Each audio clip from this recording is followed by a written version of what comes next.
are listening to Rootbound, a podcast about plants for when you're stuck inside.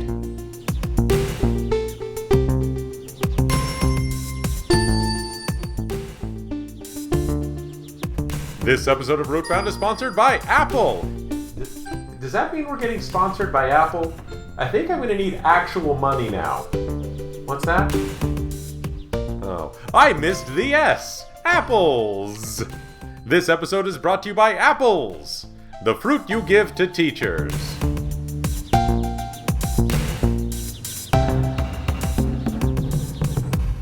Greetings, listeners. Thank you for joining me on this episode of Rootbound. I'm your host, Steve. Rootbound is the podcast about plants for when you're stuck inside, and on each week, I invite a guest who shares with me about a plant that means something to them. Then I share with a guest about a plant that means something to me, and through this process, we all learn more about plants and learn more about each other. Now, before we get to our guest today, I just want to do a little vocabulary. We haven't done vocabulary for a while, and there's one word that is mentioned by our guest today that I didn't know, and we talk about it a little bit, but I wanted to learn about it a little bit more, so I want you to have what I learned as well. So that word is caudex. That's spelled C-A-U-D-E-X. And a caudex is kind of like a stem. It is a stem, but it's a special kind of stem. It's often the woody stem of an herbaceous plant. So, herbaceous plants are ones that don't get woody branches and stuff, but sometimes plants have a woody stem kind of at the base of the plant that the more herbaceous parts grow from. Really good examples of this are palm trees have a caudex. It's that base of a palm that is kind of thick, and it's not really wood, because it's not like a real tree, but it's thick and sturdy. And there's other examples of plants that have caudexes, but they're not something that we see every day, and so I think that's why I didn't know that word. And as you'll hear from our guest very shortly, the plant that she will talk about has a caudex, but I don't think it's one that you've heard of. Well, now that I have such an incredible vocabulary, discussing things is my strong point. Hi, Alyssa. Thank you for joining me on this episode of Rootbound. Thanks for having me. Do you have a plant to share with us today? I do. It's a Dioscorea elephantipes. And okay, I'm actually so before you get... no idea if I'm saying that right. Yeah, well, that's fine. That we have a theme of mispronouncing Latin names on the show. Now, you told me what plant you're going to choose. I had never heard of it. I didn't Google it on purpose, but I'm going to guess it's a succulent. Yes, but it's one of a caudex variety. Okay. So it's mining. For the audio, interesting. So the audience that may not know, if you heard the episode a few episodes ago, I discovered Alyssa's, I think maybe the quintessential article on the popularity of succulents in the modern era. So definitely look that up. Yes, please. It's on theringer.com. I'll plug myself a little bit. Very good. Very good. Anyway, tell me about this plant. Can you say the name again? Dioscorea elephantipes. Dioscorea elephantipes, or maybe elephantipes. Is that how it's spelled? T-I-teeps. Okay. I can spell it for you. I don't know. No, it's all right. It's all right. The audience can look at it on the show notes. It'll probably be in the title of the episode. I've never heard of it before. Tell me about this plant. Why is it meaningful to you? Okay, so a few years ago when I was getting into growing plants from seed, part of the reason I got so into plants was that article you mentioned. I was I would say just dabbling. I had a very common Echeveria or something here and there. But I hadn't really gone full plant freak. And I ended up sort of deciding I was going to start growing plants from seed. And I found a guy in Serbia who would provide the seed. And one of his offerings was this plant. And it's a South African plant. It looks like it's something out of a Super Mario game because the caudex grows above soil and it looks as if it's made of it's like a wooden tortoise, like a tortoise shell carved from wood. I'm trying to Google it now. Yeah, please. I want to hear your exclamation when you see it because it's truly out of this world. And whoa. You're right. Oh my gosh. Like it looks, yeah. You just exactly what you said. It looks like there's a turtle buried in a pot. Yeah, and it's like it's something out of like a Super Mario game or like a species of Pokemon. Like it just blew my mind that this thing existed. I couldn't believe it. And it vines. It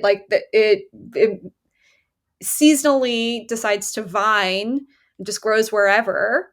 It's a South African plant. I think I mentioned that. Yeah. Anyway, and it can get its codex, like this shell, the tortoise shell, basically can get up to I think 10 feet, a diameter of 10 feet. Wow. And the vining can grow to 3 feet. So that was just really impressive to me. I just thought like this plant is very special. And I was told that it was very hard to grow from seed. And I think I got like about like like 5 successful plants. And like over the years, I've killed 3 of them. So I have Okay. 2 left. Okay. That's still pretty impressive. So before we get maybe into your story about this, one more, you keep saying the word codex. What is that word that you're saying about the name for that tortoise looking thing? Oh yeah, it's like it's just a form, like a lot of cacti and succulents have very ingenious ways of storing water, Uh-huh.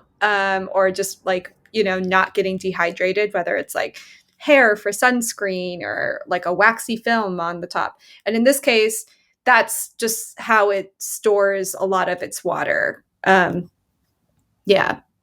And it's in the family of the monocot Oh, yam. so fascinating. Okay, I'm going to break down a few things like that. First of all, the word codex. How do you spell that? I don't think I've seen that word before. Caudex. Okay, interesting. And then it's monocot yam. So I know the word monocot, which it's like grasses are monocots. Is it do you know that word monocot? Truly, no. I just Okay. I was doing some Googling before this episode. A little reminder for the audience and maybe for you. There's kind of, well, there's 2 kind of classifications of plants when it comes to how the seeds are. A dicot, which is I think mostly what we're familiar with, is when the sprout comes out of the seed, it has 2 little leaves, right? Like a pea plant or whatever. And then a monocot is like a grass. It's just one. It doesn't split into 2. Oh, So like interesting. palm trees do that too. Corn is like that. Corn is a monocot. Do you remember when it sprouted? If it was just like one little thing, or was it? I think it was one little thing. Well, that makes sense if it's a monocot. Yeah. Cool. Yeah. Yeah. That's super. I would not expected that. This is. God, how do you? I'm like almost 40. How did I go this long without ever hearing of this really cool plant? This And is exactly what I was thinking when I found it. I was just like, what the hell? Like this, like, I don't know. Nature has a way of, I think, astounding and delighting us like well into our lives. So this was just one of those moments for me. Indeed, it definitely seems like it's related to Bulbasaur. You're totally right about the Pokemon. And then the part that's so surprising too is because you said it is a succulent, which it means it stores a lot of water, right? But the leaves don't look like succulent leaves normally. Like those are like those fleshy leaves, like a jade plant, or they look kind of just like a vine. At least for what I'm seeing, they just kind of look like, I don't know, like viney leaves. Yeah, it's just a waxy, viney leaf, and that's why that's sort of more common among like a Caudex variety of succulent. You'll see this with like a desert rose plant, which is a lot more common of a Caudex. They have really beautiful pink flowers. But a lot of people just think of them like when they see these types of plants, I think they don't, it's not often in the form of like this thing that looks like a tortoise shell. So it just looks like a tree trunk. And I think that's why I people see. don't know about codexes. Yeah. I see. Yeah, audience, definitely Google this right now if you're on a phone because it's hard to describe really, and I think getting the visual will help a lot. So maybe let's get back to your story of it a little bit more. Like, yeah, how did the growing go? How long did it take? How big are the ones that you have left? Yeah, so the growing was like pretty complicated. Like it to me it just like underlined how difficult it is, like how unlikely and one of a million it is for a seed like this to like succeed in the wild. Because it's like you really have to keep it in like a very specific frame of temperature. And it was spring when I was doing this. So that's when you're supposed to do it really. But yeah, like the growing itself was good, but then it was just more like they are very fussy little plants. Like one thing I didn't know is that I was sort of learning as I was going along.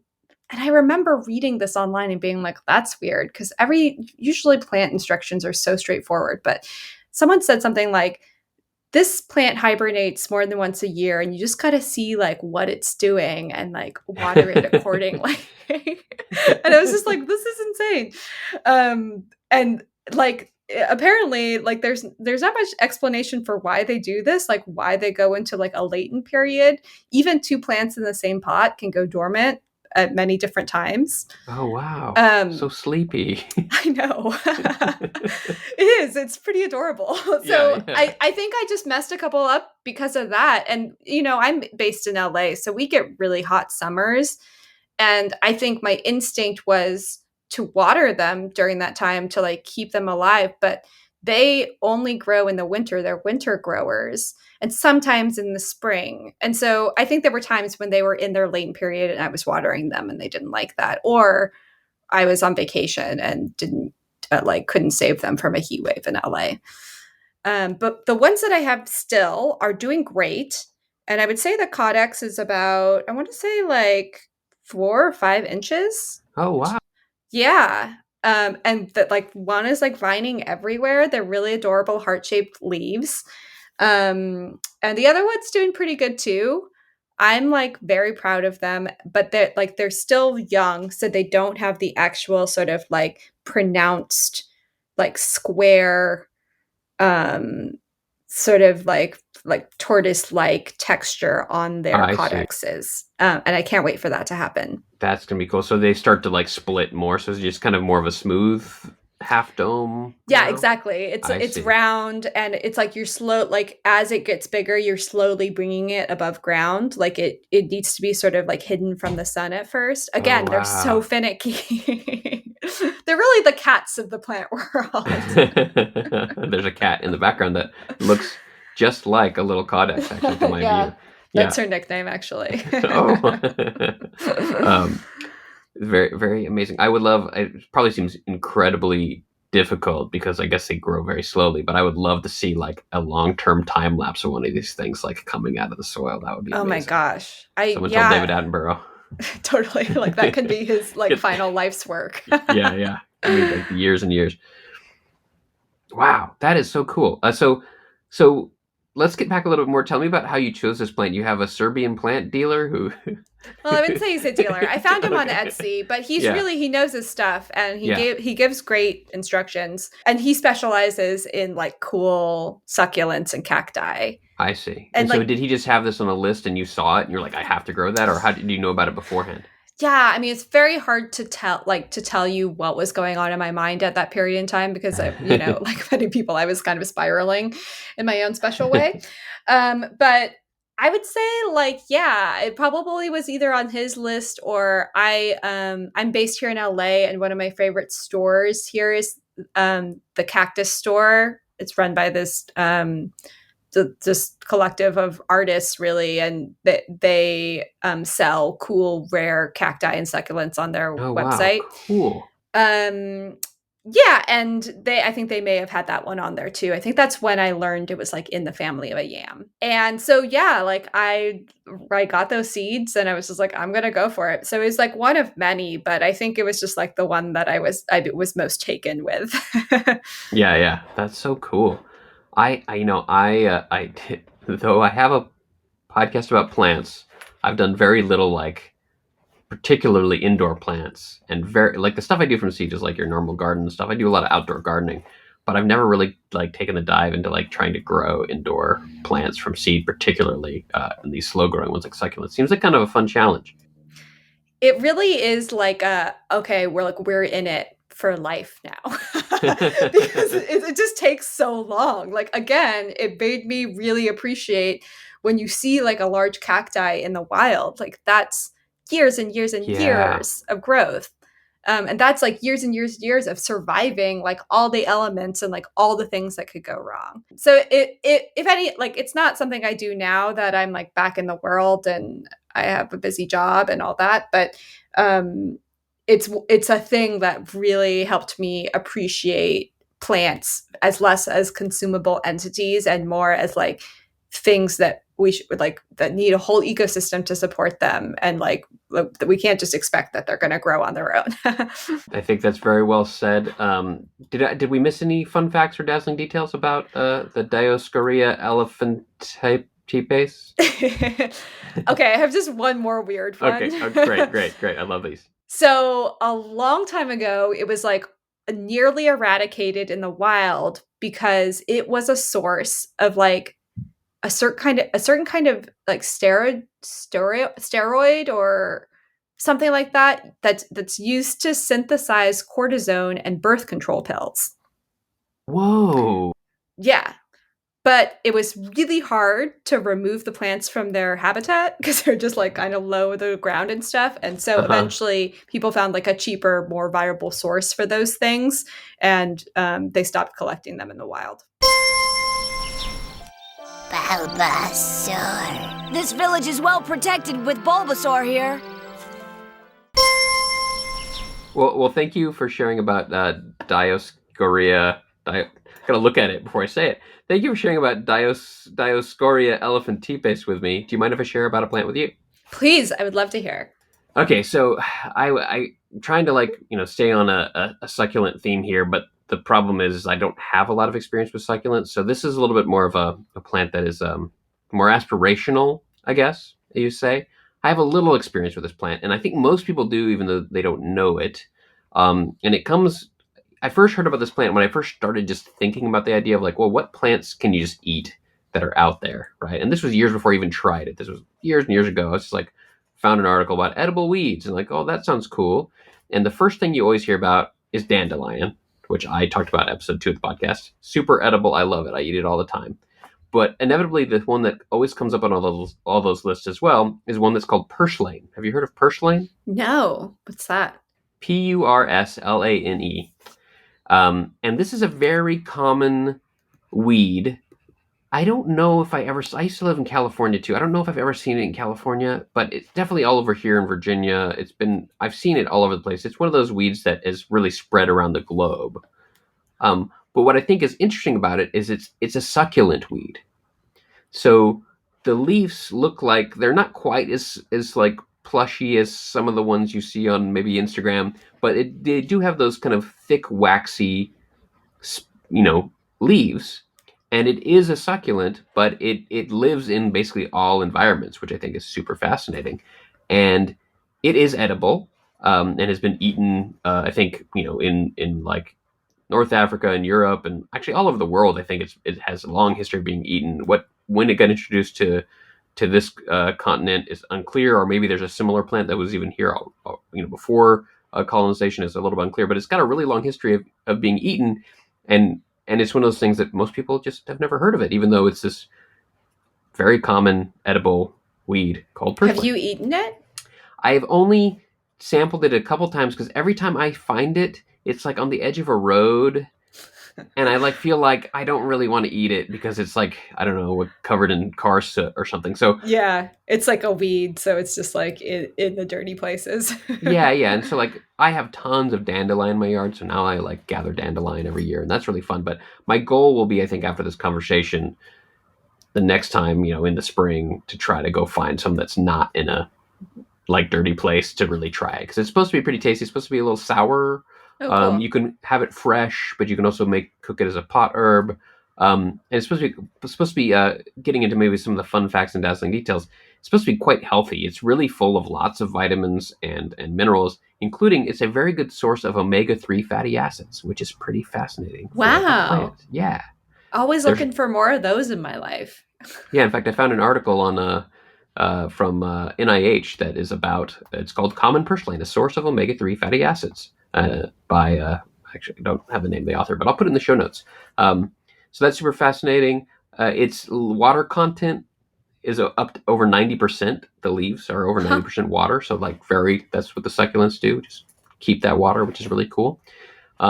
Maybe going back a little bit to one of my favorite things about plants is thinking about their names and why they're called what they're called. And this one's a little bit curious. I didn't quite get to why it's called purslane. Its Latin name is Portulaca oleracea. So Portulaca is the genus, oleracea is the species. Oleracea means vegetal or herbal, and lots of the edible version of something in a genus has been given that name. So I can't think of examples, but it's because it's the edible Portulaca. Okay.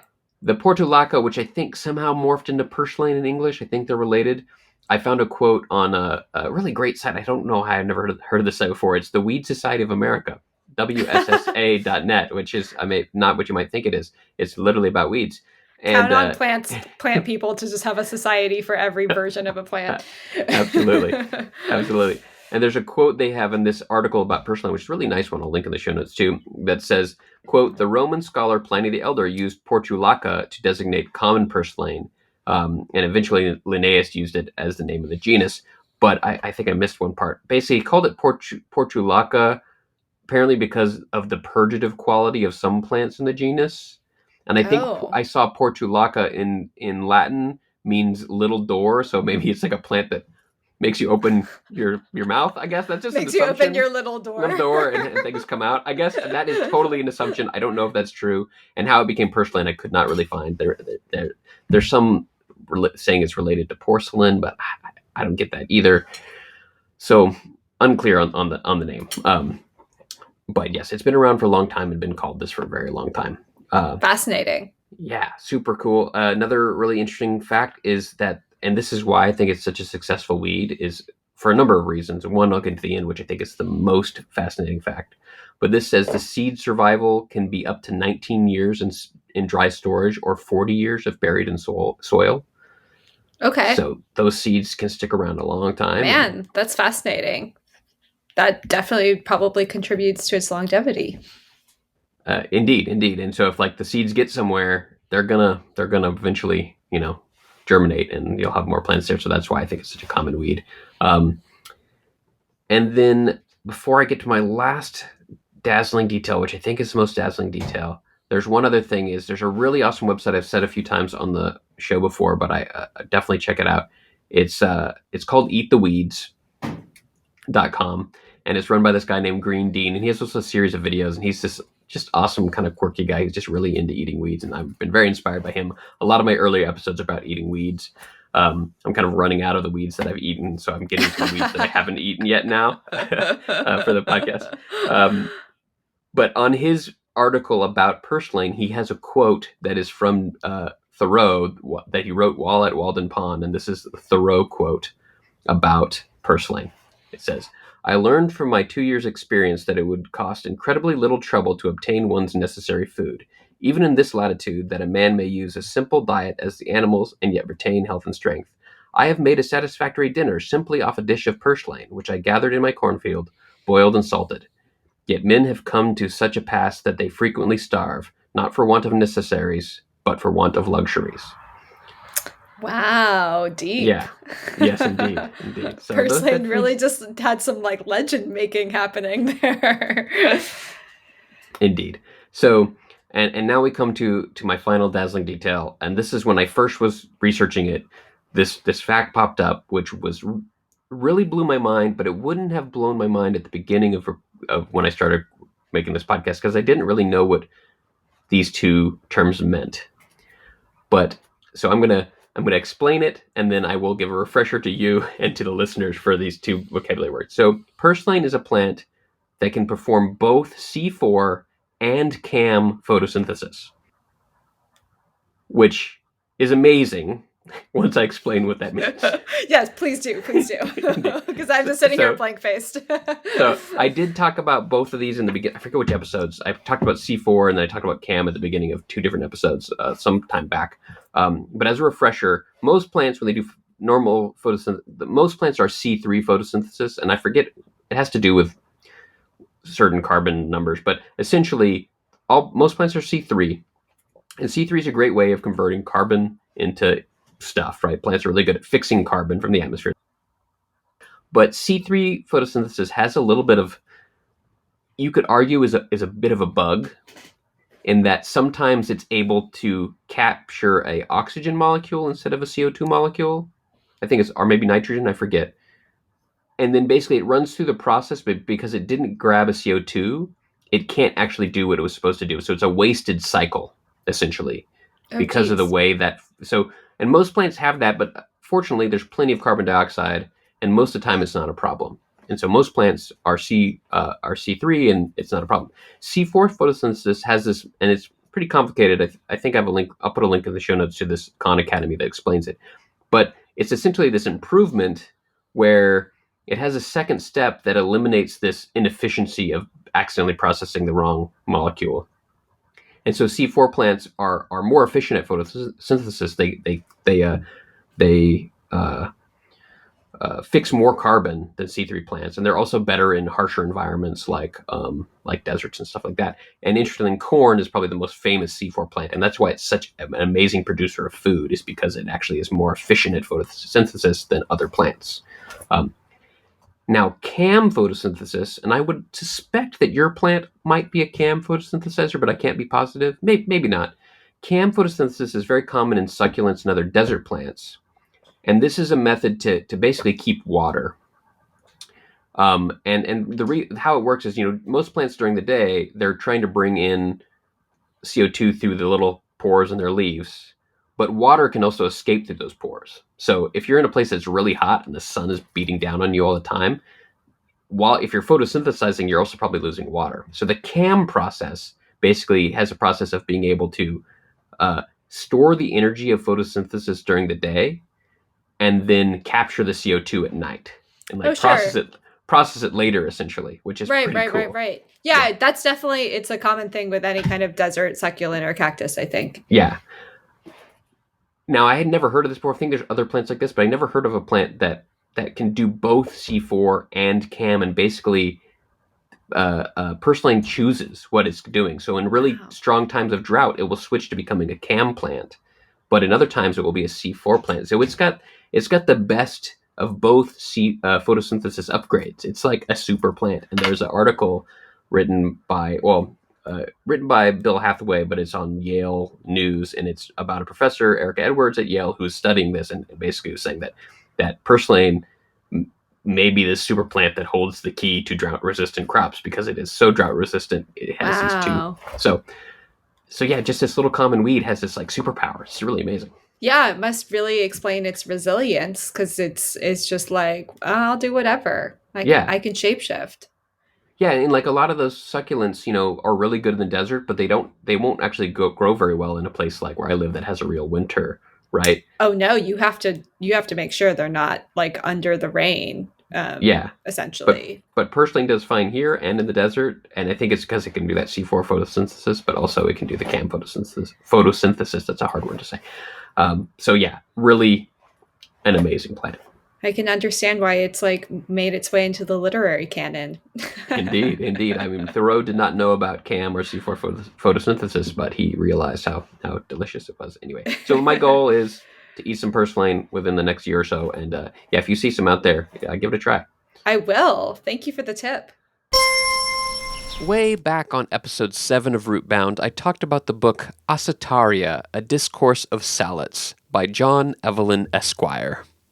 And this was the first book about salads, and it explained all about salads and all the different ingredients. And I thought here at the end of the show, I would just share with you, the audience, what Mr. Evelyn has to say about Purslane when it comes to salads.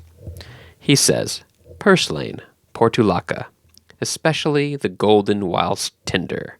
Next, the seed leaves with the young stalks, being eminently moist and cooling, quickens appetite, assuages thirst, and is very profitable for hot and bilious tempers, as well as sanguine and generally entertained in all our salads, mingled with the hotter herbs. 'Tis likewise familiar eaten alone with oil and vinegar, but with moderation, as having been sometimes found to corrupt the stomach, which being pickled, 'tis not so apt to do. Some eat it cold, after it has been boiled, which Dr. Muffet would have in wine for nourishment. My guest on this episode of Rootbound was Alyssa Bereznak. Alyssa is a senior staff writer and podcaster at The Ringer. She covers technology, culture, and she also loves plants. You can listen to Alyssa's podcast, This Blew Up, on Spotify. If you like Rootbound and want to help it keep going, you can find out ways to support the podcast at rootboundpodcast.com/support. And while you're looking at your phone or whatever, scroll on down to the bottom and leave a rating or review on your podcatcher of choice. Rootbound is hosted by Steve Ellington, who won't stop eating weeds. Music by Christian Kriegescota. Fake ads by David Lonnie. Rootbound is a podcast about plants for when you're stuck inside, but if you can go outside, you could try your hand at growing a rare plant from seed. Or you could just, eat some more weeds. Apples! The fruit for people who hate doctors.